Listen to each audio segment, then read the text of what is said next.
नमस्कार दोस्तों।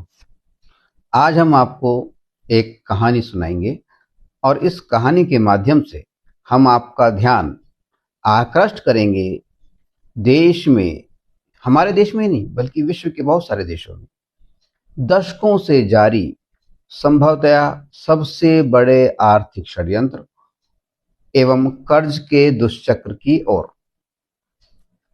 कहानी के बाद में हम आपसे कुछ खास सवाल भी करेंगे। मान लीजिए कोई एक राज्य यानी एक देश है। पॉलिटिकल साइंस के अंदर देश को राज्य शब्द से संबोधित किया गया है, इसलिए राज्य का मतलब वर्तमान वाला राज्य नहीं, राज्य का मतलब देश है। मान लीजिए कोई एक राज्य है और उस राज्य की जनता ने एक राजा चुन लिया है और उस राजा ने अपने राज्य में प्रजा द्वारा वस्तुओं और सेवाओं के आदान प्रदान के लिए, उनके विनिमय के लिए, उनकी क्रय विक्रय को आसान बनाने के लिए तरह तरह के अंकित मूल्यों वाली कागजी मुद्रा का एक प्रारूप जारी किया है, ऑथराइज किया है, तथा इस प्रारूप के अनुसार कागजी मुद्रा यानी रुपए के नोट छापने के लिए अपने ही अधीन, अपने ही किसी विश्वसनीय व्यक्ति के नेतृत्व में एक कागजी मुद्रा विभाग व प्रिंटिंग प्रेस की स्थापना कर दी है। ठीक है। एक दिन क्या होता है, राजा को अपने राज्य के कर्मचारियों को वेतन देने के लिए या किसी बेहद जरूरी काम के लिए रुपए यानी कागजी मुद्रा की आवश्यकता पड़ी। राज्य के राजा ने जब मुद्रा विभाग के प्रभारी से कागजी मुद्रा छाप करके देने को कहा, यानी रुपए छाप करके देने को कहा, तो मुद्रा विभाग के प्रभारी ने राजा को कहा, मैं आपको कागजी मुद्रा यानी रुपया तो छाप कर दे दूंगा, लेकिन यदि आपको कागजी मुद्रा यानी रुपया लेना है तो पहले आपको मुझे उतने ही मूल्य का एक बॉन्ड यानी वादा यानी एक लिखित एग्रीमेंट देना होगा। आपको लिख करके देना होगा कि आप इस मुद्रा विभाग द्वारा छाप कर दी गई धनराशि यानी रुपए या इस कागजी मुद्रा को मुद्रा विभाग द्वारा निर्धारित ब्याज दर के अनुसार ब्याज समेत कितने सालों में वापस लौटा देंगे। यानी मुद्रा विभाग राजा का था। मुद्रा विभाग के प्रभारी ने कहा कि पहले आपको लिख के देना पड़ेगा कि ये जो आप पैसा ले रहे हो छपवा करके, ये पैसा आप ब्याज समेत कितने समय में हमें लौटा दो। जैसे ही राजा ने मुद्रा विभाग के प्रभारी की शर्त को स्वीकार किया और उसे बॉन्ड या एक लिखित वादा या एग्रीमेंट उसको सौंपा, मुद्रा विभाग का प्रभारी राजा द्वारा स्थापित प्रिंटिंग प्रेस में ही कागजी मुद्रा यानी रुपए के नोट छाप देता है और छाप करके राजा को सौंप देता है। राजा इस सौंपी गई कागजी मुद्रा को जनता में खर्च करता है, चाहे वो वेतन में खर्च करे, चाहे किसी में भी खर्च करे। और वो मुद्रा विभाग का जो प्रभारी है वो राजा को सौंपी गई इस कागजी मुद्रा को बतौर कर्ज, लोन अपने अकाउंट में दर्ज कर लेता है। इसके बाद मुद्रा विभाग का प्रभारी कर्ज की वसूली के नाम पर हर महीने या हर साल राजा से किस्तें वसूल करने के लिए तैयार हो जाता है, कमर कस लेता है, या कानूनी रूप से वह एंटाइटल्ड हो जाता है। राजा कर्ज में प्राप्त कागजी मुद्रा को कर्मचारियों को वेतन के रूप में या अन्य मदों में प्रयोग कर लेता है। यानी ये नोट जो मुद्रा विभाग ने छाप करके दिए, राजा के कोष से निकल करके वापस जनता में घूमने लगते हैं। जनता में घूमने वाले इन्हीं नोटों को जनता से वापस प्राप्त करके पुनः राजकोष में जमा करने के मकसद से राजा जनता पर टैक्स लगाता है, ताकि वादे के मुताबिक मुद्रा विभाग के प्रभारी को किस्त चुकाई जा सके। इस तरह से राज्य की जनता पूरे महीने या पूरे साल जो भी मेहनत करती है और उसके बदले में जो भी रुपया यानी कागजी मुद्रा प्राप्त करती है, और उस कागजी मुद्रा को प्राप्त करने के बाद में उसके माध्यम से अपने जीवन में विकास व सुकून की जिंदगी जीने का जो सपना देखने लगती है, खून पसीने से कमाई गई इस कागजी मुद्रा का एक बहुत बड़ा हिस्सा मुद्रा विभाग से प्राप्त कर्ज की किस्त चुकाने में चला जाता है।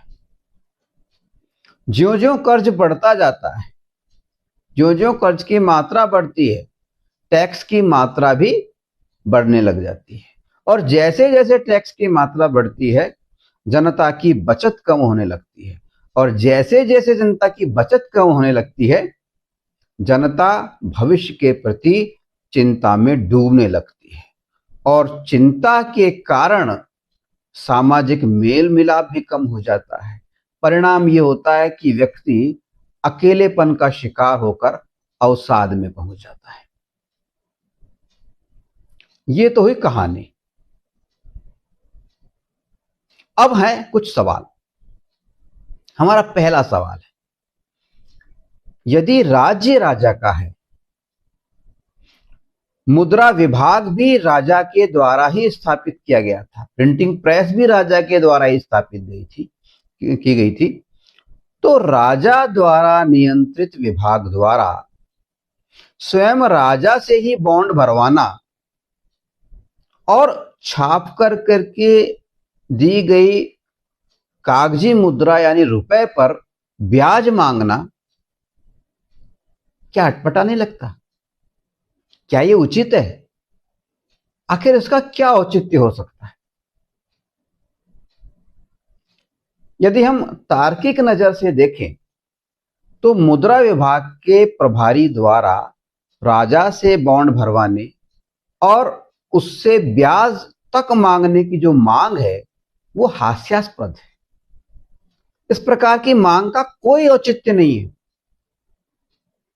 इस प्रकार की मांग को स्वीकारना यह बताने के लिए काफी है कि या तो राजा मूर्ख है या राजा के पद पर बैठा व्यक्ति बहरूपिया है, किसी और का एजेंट है, जिसे राज्य की जनता की परवाह नहीं है, और या फिर तीसरा कारण ये हो सकता है कि मुद्रा विभाग जो है उस पर उस राजा का नहीं बल्कि उसकी बजाय किसी दूसरी ताकत का नियंत्रण है। ये तीन ही कारण हो सकते हैं। ठीक है, क्लियर?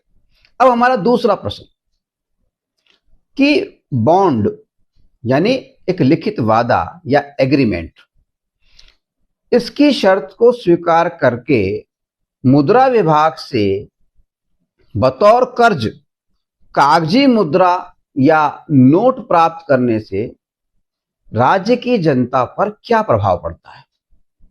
यह भी विचारने का प्रश्न है, और इसका जवाब यह है हमारी नजर में कि ऐसा करने से यानी बॉन्ड द्वारा वो भी ब्याज पर अपने ही विभाग से कागजी मुद्रा प्राप्त करने से जनता पर जो प्रभाव पड़ता है वो भयंकर है। ऐसा करने से राज्य की जनता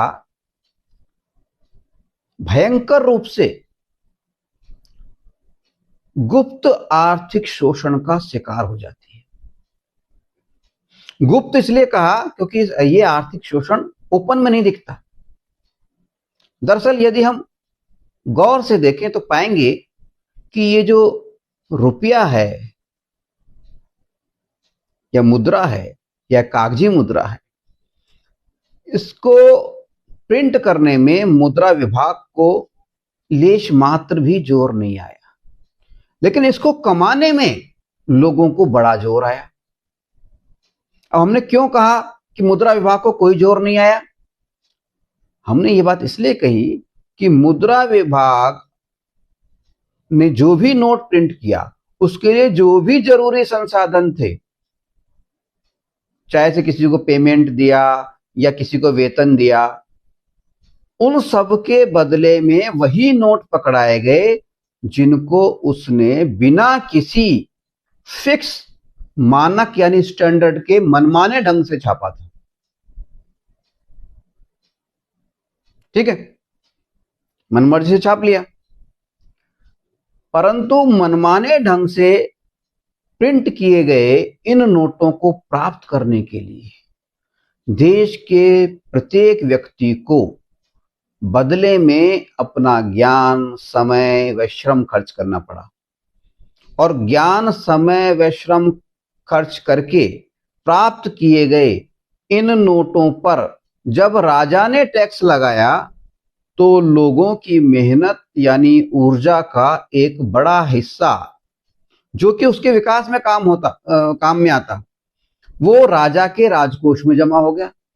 और जब राजा ने अपने राजकोष में जमा हुए धन से मुद्रा विभाग द्वारा प्राप्त ऋण की अदायगी की, उसकी किस्त जमा की, तो उस राज्य के सभी निवासियों की पूरे साल की या पूरे महीने की जो मेहनत है उसका एक बहुत बड़ा हिस्सा मुद्रा विभाग के कंट्रोलर्स जो हैं, मुद्रा विभाग के जो नियंत्रक हैं, उन्हीं के पास में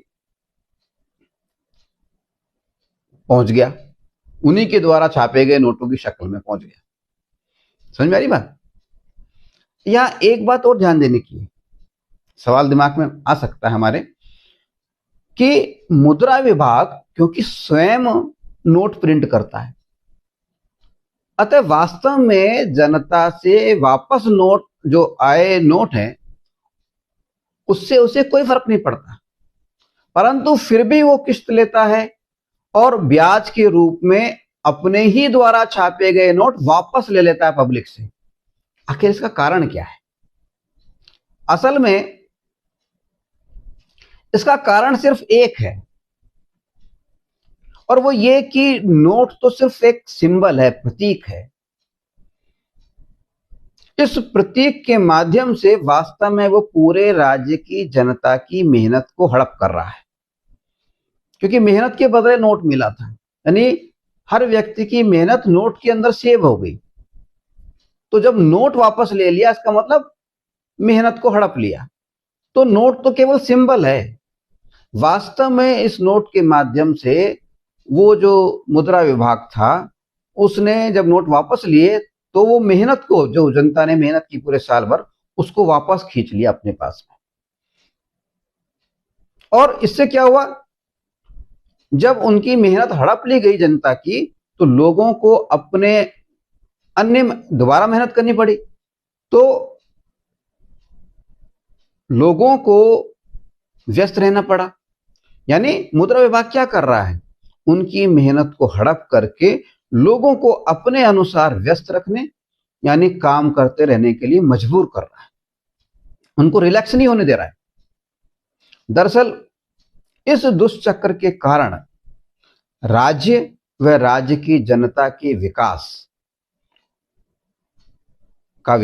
और उसकी मानसिक शांति, उन दोनों की गति उतनी ही मात्रा में कम हो जाती है जितनी मात्रा में राजकोष से कागजी मुद्रा छापने वाले विभाग को ऋण की अदायगी के बहाने किस्त के रूप में मेहनत से कमाए कागजी नोटों को जमा कराया जाता है।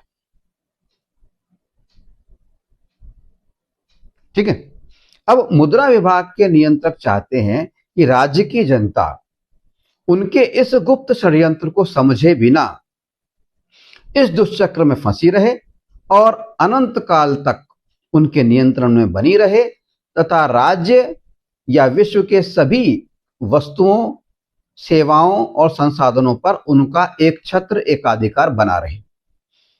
अपने एकाधिकार को बनाने के लिए कागजी मुद्रा को नियंत्रित करने वाले लोग इन्हीं कागजी नोटों का प्रयोग करके देश की राजनीतिक सत्ता पर अपने द्वारा नियंत्रित कठपुतली राजा को बैठा कर रखते हैं।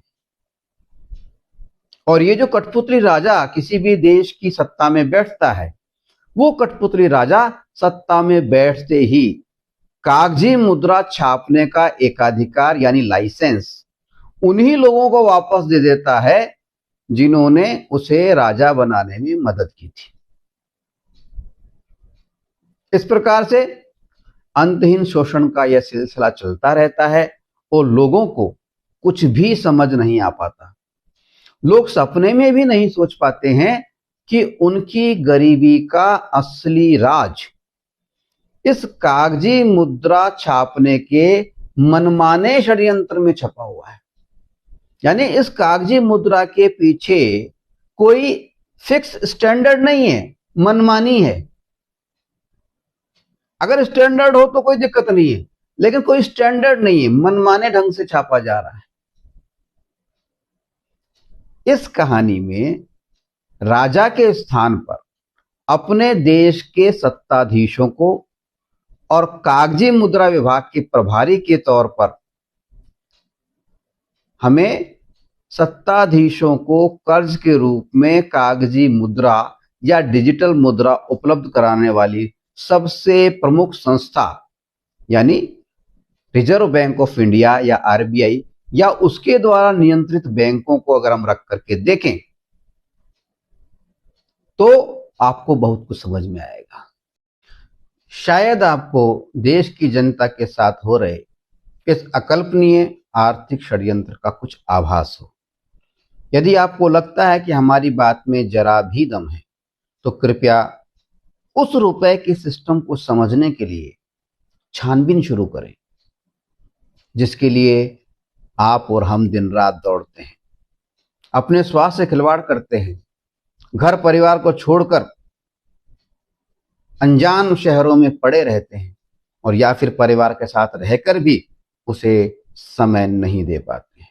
और इतना सब कुछ करने के बाद भी हम लगातार अवसाद, अशांति व भविष्य की अनिश्चितता से ग्रसित रहते हैं।